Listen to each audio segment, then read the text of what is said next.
Hello again. Here we are, another beautiful day. We're gonna comment together on this wine. It's a garnacha from the north of Spain, sort of northeast, let's say, not necessarily on the water. It's called from Navarra, and I'll talk about this in a sec. And it's Domaine Lupier, La Dama, a 2014 bottling. 2014 was actually very nice. I know in Priorat and in other parts of Spain, so I'm assuming it was a pretty good vintage in Navarra too. Navarra is sort of, a little bit west of Rioja and kind of north, east of Barcelona. So it's in that small, it's not a big area for wine. I mean, space-wise, but it's been very historically very active in the wine business, going back to the Roman times, and then the Moors, and then the Spaniards, and all that up until phylloxera, and then again after with new rootstock. So it is certainly a historic area, primarily known for a long time for their garnacha-based rosé. Kind of hearty, high quality, goes with the food. Interesting, but that was sort of a little bit of a downer, let's say, for the real wine connoisseurs. But it has also developed over the years some new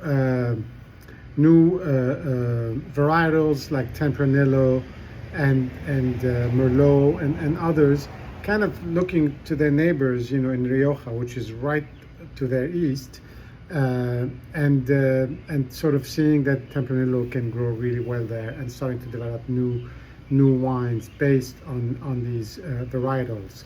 It's kind of hemmed in by the Pyrenees, the Atlantic, the Ebro River, Rioja on the left, and so it's got its own microclimate, but it's pretty moderate.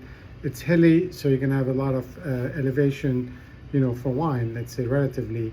And this Domaine Lupier is something that was started by two people to trying to develop some new quality wines from the region. And they had two basically labels for the longest time. La Dama, which is a single vineyard grenache, and El Terroir, which is more of a blend from their properties just across the area. This whole domain was sold to Raúl Perez a couple of years ago. Raúl Perez is one of the really well-known vintners in Spain. His base of operation is Mencia, which is even further east from Navarra and Rioja, and so in Bierzo, which makes the Mencia, grape. We've had some wine from him in the past together. So he bought the property, and he's gonna see what he's gonna develop with it. But I mean, certainly the wines are there. These vines, are over 100 years old. I mean, some of them go back to 1903, known to be the oldest vines in the region. So he had been looking for a grenache source, and so he bought this property to try to make it, into something along with some of his other properties. Anyway, exciting to see, but you're not going to be finding this wine for much longer as it's in the previous incarnation. Here we are. This is pre-alcoholic, 14.5%. And the other thing I was intrigued in this wine was the critics have very high ratings for it, but the sort of individuals not so much. So I wasn't sure why there's this dichotomy. It doesn't happen very often, and so we'll see what we have here. On the nose, it's very interesting for a grenache. To me, it's almost more like a Pinot. It's got this sort of little bit of a citrusy, and it's got the flower petals, so it's really very interesting, and I don't really feel the alcohol, but certainly still a lot of fruit.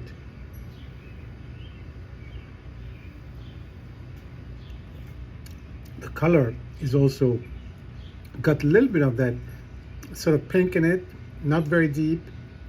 It is a wine that uses quite a bit of stems, depending on to kind of help balance it out. It's primarily neutral wood, so there's not a lot of accent on there. So it's kind of a real sort of traditional winemaking. In the mouth, I just I get really good acidity, and again, it's almost like a Pinot, but obviously more alcohol, a little bit more sort of body to it.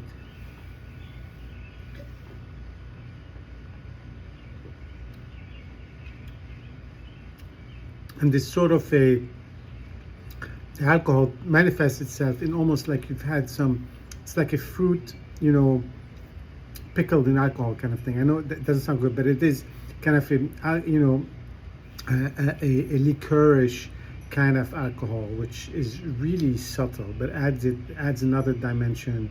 It's got that acidity, the flower-based notes. It's really a very interesting wine. To me, I think it's unlike any Spanish grenache or even Rhone grenache I've had in the past. So very interesting. We'll see what Raul Perez makes of it, and then in the meantime, cheers and see you soon.